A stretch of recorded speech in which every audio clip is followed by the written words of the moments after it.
Nos da mucho gusto recibir en la primera emisión de Imer Noticias tu punto de referencia a Isidro Cisneros. Isidro, ¿cómo estás? Buenos días.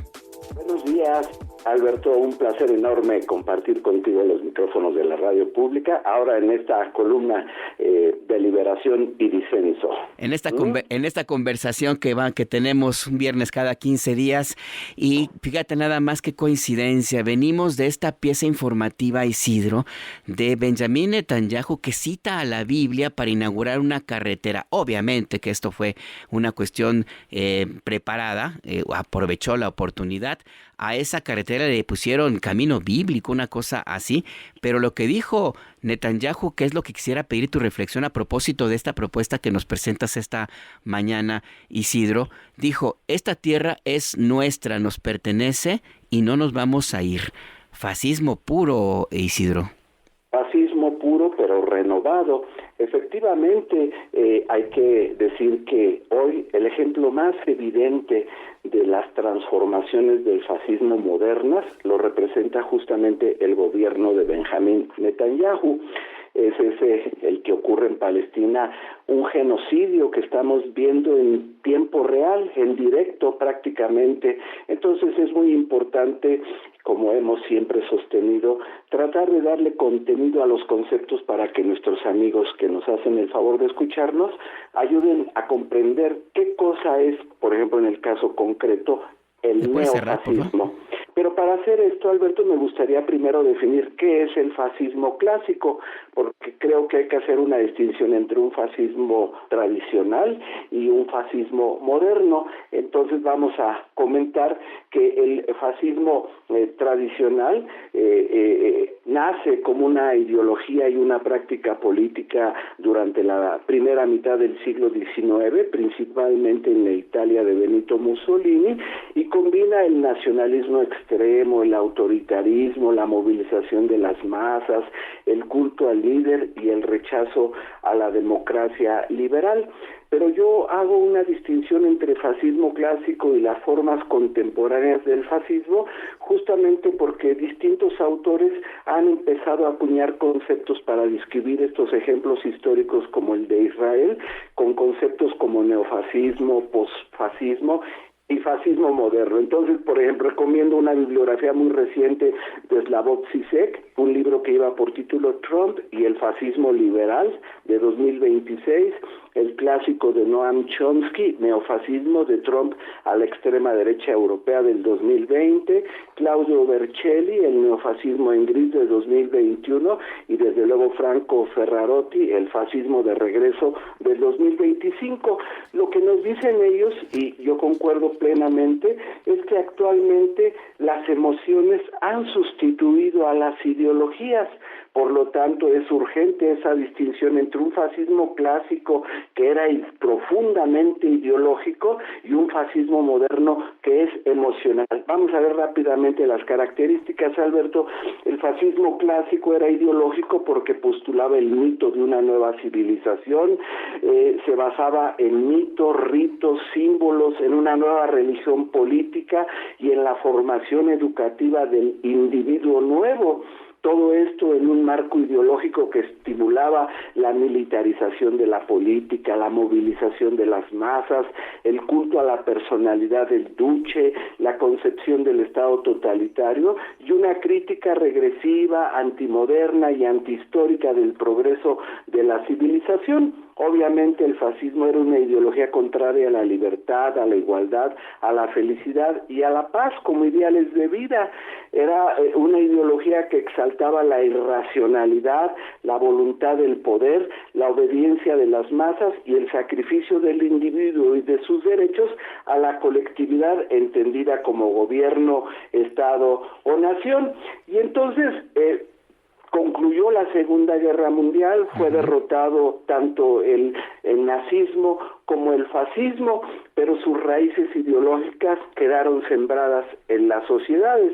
Entonces, en los últimos tiempos, es posible identificar un fascismo moderno o neofascismo de tipo emocional. Es una forma camaleónica, adaptable a los cambios sociales, una expresión conservadora globalizada, incluso a nivel planetario, y un comportamiento emocional que acentúa la crisis de la democracia, no mira al pasado sino al futuro, apoya un discurso de protección de la diferencia nacional, étnica, racial, especialmente en contextos de crisis sociales, y promueve una concepción del orden de tipo autoritario y controlador.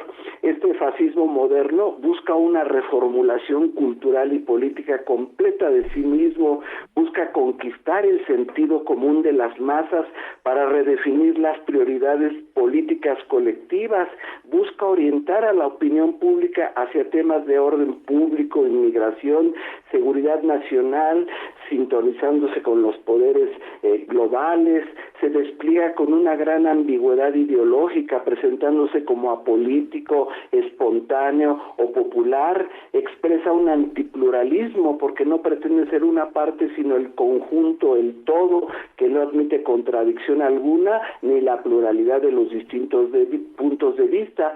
Este neofascismo, Alberto, se pretende establecer como antisistema, pero de hecho reproduce modelos autoritarios, promueve el desarrollo del conformismo social y sobre todo, y lo más importante, los miedos, la inseguridad y las nuevas fronteras simbólicas de nuestro tiempo, que han sido un terreno fértil para el discurso identitario y exclusivista que promueven estas fuerzas políticas ultraconservadoras. Entonces, el caso de Benjamín Netanyahu no sorprende porque pues toda su trayectoria política ha estado marcada por estas tendencias totalitarias contra incluso la democracia, porque durante mucho tiempo se dijo que Israel era el único modelo de democracia en el Medio Oriente, pero una democracia de este tipo militarista, absolutamente pragmática, profundamente exterminadora, pues no tiene cabida en las sociedades de nuestro tiempo.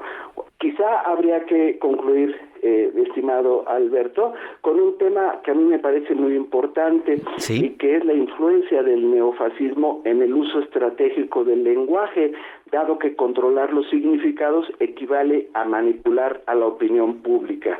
La propaganda digital, la ocupación de la esfera virtual y de las redes sociales funciona como un dispositivo de subjetivación. Es una forma moderna, difusa y camuflada de neofascismo que no se presenta con símbolos o discursos abiertamente autoritarios, sino que opera al interior del sistema democrático, tratando de colonizar el sentido común, exaltando su identidad conservadora y proponiendo soluciones excluyentes. Este neofascismo ha desarrollado una estrategia cultural y emocional que es al mismo tiempo transnacional y localista. No busca tomar el poder por la fuerza, sino a través de la construcción de una hegemonía cultural, apropiándose justamente del miedo, la desconfianza y el resentimiento en la defensa de un orden estático, monolítico, jerárquico y autoritario. Y bueno, el caso de, digámoslo así, la derecha conservadora mexicana, pues se ilustra muy bien estos ejemplos que estamos dando. El caso de Alejandra Rojo de la Vega, una política que usa las redes sociales y TikTok para estar presentando sus iniciativas políticas en un contexto en el cual la alcaldía Cuauhtémoc tiene los índices de violencia más altos en todo el país. Continúa con su discurso tiktokero promoviendo una forma de violencia simbólica que pues yo digo que no debemos aceptar. Es necesario detener el avance de estas ideas fascistas en nuestra sociedad mexicana contemporánea, Alberto. Y por eso es importante tener estas puntualizaciones que nos haces, Isidro, porque nada podemos darlo por suelto. No hay, si vemos este tipo de eventos por separado, no podremos entender que esto forma parte de un todo que tiene una viejísima historia y que se manifiesta, por ejemplo, en esto que tú nos mencionas del control de los significados, que, ojo, ya lo decía inclusive Carlos Monsiváis a propósito de su aniversario luctuoso este día, que lo que la derecha busca es justamente la victoria cultural. no necesariamente solo el tomar el hay una gran poder. paradoja, Alberto, porque la izquierda, particularmente Antonio Gramsci, es el político socialista que propone la lucha por la hegemonía política y cultural. Para él, a diferencia de Lenin buscaba el asalto al Palacio de Invierno, derrocar a los poderes monárquicos del zarismo con una revolución, si era necesario violenta, pues adelante. Y Gramsci cambia la perspectiva al sustituir esa concepción de tomar el poder por el asalto revolucionario a una concepción diferente basada en una hegemonía cultural según la cual el poder político es como una manzana que pende de un árbol. Hay que esperar las condiciones, digámoslo así, objetivas y subjetivas para que solita caiga a las manos de la sociedad civil. Y es muy importante mencionarlo porque, por ejemplo, todos los discursos de odio que predominan en la sociedad contemporánea, en nuestras sociedades, pues tienen un origen, yo digo, de derecha. En los parlamentos, aquí en México, en la Cámara de Diputados, en el Congreso de la Ciudad de México, se han presentado muchas iniciativas que buscan regular esos discursos de odio y siempre la derecha se ha opuesto argumentando que es un ataque a la libertad de expresión. Pero cuando el lenguaje, que es ahí donde se da la disputa de las emociones, se convierte en un instrumento de odio, la democracia, las fuerzas democráticas tienen que actuar, mi querido Alberto. Exactamente, y por eso es importante detenernos, revisar un poco más allá de la cotidianeidad y vamos a encontrarnos sorpresas, pero sobre todo explicaciones. Se nos acaba el tiempo, yo me quedo siempre picado que a cada que platico contigo, Isidro, pero sigamos en la conversación si te lo parece. Me parece muy bien y aprovecho la oportunidad para desearte buen fin de semana a ti y a tu amable audiencia. Igualmente, que tengas buen fin de semana. Hasta pronto.